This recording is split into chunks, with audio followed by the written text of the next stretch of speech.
ಮೇಕೆದಾಟು ಯೋಜನೆಗೆ ಅನುಮತಿಯನ್ನ ಕೊಡ್ತಾರಾ ಪ್ರಧಾನಿ? ಮೋದಿ ಬಳಿ ಮೇಕೆದಾಟು ಯೋಜನೆ ಬಗ್ಗೆ ಡಿಸಿಎಂ ಡಿಕೆಶಿ ಪ್ರಸ್ತಾಪವನ್ನ ಮಾಡಿದ್ದಾರೆ. ಮೇಕೆದಾಟು ಯೋಜನೆಯ ಮಹತ್ವವನ್ನ ತಿಳಿಸಿದ್ದಾರೆ. ಈಗ ಡಿಕೆಶಿ ಮೋದಿಗೆ ಮೇಕೆದಾಟು ಬಗ್ಗೆ ಡಿಸಿಎಂ ಡಿಕೆಶಿ ಮನವರಿಕೆಯನ್ನ ಮಾಡಿದ್ದಾರೆ.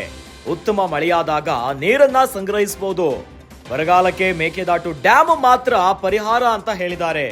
ಈಗ ಕರ್ನಾಟಕದಲ್ಲಿ ಉತ್ತಮ ಮಳೆಯಾಗ್ತಿರೋ ಹಿನ್ನೆಲೆಯಲ್ಲಿ ಬೇಡಿಕೆಗಿಂತಲೂ ಕೂಡ ತಮಿಳುನಾಡಿಗೆ ನೀರು ಹರಿದು ಹೋಗ್ತಾ ಇದೆ. ಹೀಗೆ ಸಮುದ್ರಕ್ಕೆ ಬರೋಬ್ಬರಿ 15 ಟಿಎಂಸಿ ನೀರು ವೇಸ್ಟ್ ಆಗ್ತಾ ಇದೆ. ಇದರಿಂದ 100 ಟಿಎಂಸಿಯಷ್ಟು ನೀರು ವ್ಯರ್ಥವಾಗ್ತಾ ಇದೆ. ವ್ಯರ್ಥವಾಗಿ ಸಮುದ್ರ ಸೇರ್ತಿರೋ ನೀರನ್ನ ಸಂಗ್ರಹಿಸಲೇಬೇಕು ಅಂತ ಮನವರಿಕೆ ಮಾಡಿದ್ದಾರೆ. ನೀರು ಸಂಗ್ರಹಿಸಲು ಮೇಕೆದಾಟು ಒಂದೇ ಪರ್ಯಾಯ. ಹೀಗಾಗಿ ಮೇಕೆದಾಟು ಯೋಜನೆಗೆ ಅನುಮತಿ ನೀಡಿ ಅಂತ ಮನವಿಯನ್ನ ಮಾಡಿಕೊಂಡಿದ್ದಾರೆ. ಡಿಕೆಶಿ ಮನವಿಗೆ ಪ್ರಧಾನಿ ನರೇಂದ್ರ ಮೋದಿಯಿಂದ ಪಾಸಿಟಿವ್ ರೆಸ್ಪಾನ್ಸ್ಗಳು ಬಂದುಬಿಟ್ಟಿದೆ. ಹೀಗಾಗಿ ಮೇಕೆದಾಟು ಯೋಜನೆ ಬಗ್ಗೆ ಹೊಸ ಆಶಾಭಾವ ಮೂಡಿದೆ. ಮೇಕೆದಾಟು ಯೋಜನೆಯಲ್ಲಿ ಈಗ ಒಂದಿಷ್ಟು ಬೆಳವಣಿಗೆಗಳಾಗ್ತಾ ಇದೆ. ಹಾಗಾದ್ರೆ ನರೇಂದ್ರ ಮೋದಿ ಅವರು ಮೇಕೆದಾಟು ಯೋಜನೆಗೆ ಅನುಮತಿಯನ್ನ ಕೊಡ್ತಾರಾ ಅಂತ ಒಂದು ಪ್ರಶ್ನೆ ಮೂಡ್ತಾ ಇದೆ. ಯಾಕಂತಂದ್ರೆ ಮೋದಿ ಬಳಿ ಮೇಕೆದಾಟು ಯೋಜನೆ ಬಗ್ಗೆ ಡಿಸಿಎಂ ಡಿಕೆಶಿ ಅವರು ಪ್ರಸ್ತಾಪವನ್ನ ಮಾಡಿದ್ದಾರೆ.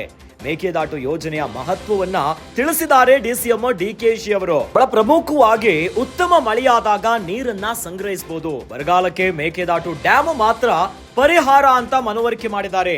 ಇನ್ನು ಈ ಬಾರಿ ಕರ್ನಾಟಕದಲ್ಲಿ ಉತ್ತಮ ಮಳೆಯಾಗ್ತಿರೋ ಹಿನ್ನೆಲೆಯಲ್ಲಿ ಬೇಡಿಕೆಗಿಂತಲೂ ಕೂಡ ತಮಿಳುನಾಡಿಗೆ ನೀರು ಹರಿದು ಹೋಗ್ತಾ ಇದೆ. ಹೀಗೆ ಸಮುದ್ರಕ್ಕೆ ಬರೋಬ್ಬರಿ 15 ಟಿಎಂಸಿ ನೀರು ವೇಸ್ಟ್ ಆಗ್ತಾ ಇದೆ. ಇದರಿಂದ 100 ಟಿಎಂಸಿಯಷ್ಟು ನೀರು ವ್ಯರ್ಥವಾಗ್ತಾ ಇದೆ. ವ್ಯರ್ಥವಾಗಿ ಸಮುದ್ರ ಸೇರ್ತಿರುವ ನೀರನ್ನ ಸಂಗ್ರಹಿಸಲೇಬೇಕಾಗತ್ತೆ. ಇನ್ನು ನೀರು ಸಂಗ್ರಹಿಸಲು ಮೇಕೆದಾಟು ಯೋಜನೆ ಏನಿದೆಯಲ್ಲ, ಇದೊಂದೇ ಪರ್ಯಾಯ ಮಾರ್ಗವಾಗುತ್ತೆ. ಹೀಗಾಗಿ ಮೇಕೆದಾಟು ಯೋಜನೆಗೆ ಅನುಮತಿಯನ್ನ ನೀಡಿ ಅಂತ ಮನವಿಯನ್ನ ಮಾಡಿದ್ದಾರೆ ಡಿಸಿಎಂ ಡಿಕೆಶಿ ಅವರು. ಡಿಸಿಎಂ ಡಿಕೆಶಿ ಅವರು ಮಾಡಿರುವಂತಹ ಮನವಿಗೆ ನರೇಂದ್ರ ಮೋದಿ ಅವರಿಂದ ಪಾಸಿಟಿವ್ ರೆಸ್ಪಾನ್ಸ್ ಬಂದಿದೆ. ಹೀಗಾಗಿ ಮೇಕೆದಾಟು ಯೋಜನೆ ಬಗ್ಗೆ ಹೊಸ ಆಶಾಭಾವ ಮೂಡಿದೆ.